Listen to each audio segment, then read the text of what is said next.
اعوذ باللہ من الشیطان الرجیم بسم اللہ الرحمن الرحیم۔ موسیٰ بن اسماعیل نے ہم سے حدیث بیان کی، ان کو ابو عوانہ نے خبر دی، ان سے موسیٰ ابن ابی عائشہ نے بیان کی، ان سے سعید بن جبیر نے، انہوں نے ابن عباس رضی اللہ عنہ سے کلام الہی علق کی تفسیر کے سلسلہ میں سنا کہ رسول اللہ صلی اللہ علیہ وآلہ وسلم نزول قرآن کے وقت بہت سختی محسوس فرمایا کرتے تھے،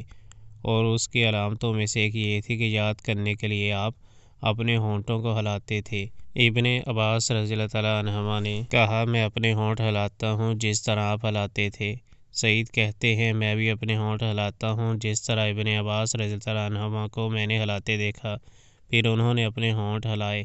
ابن عباس رضی اللہ تعالیٰ عنہما نے کہا، پھر یہ آیت اتری کہ اے محمد، قرآن کو جلد جلد یاد کرنے کے لیے اپنی زبان نہ ہلاؤ،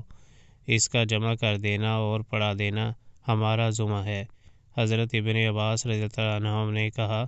یعنی قرآن آپ صلی اللہ علیہ وآلہ وسلم کے دل میں جما دینا اور پڑھا دینا ہمارے ذمہ ہے۔ پھر جب ہم پڑھ چکے تو اس پڑھے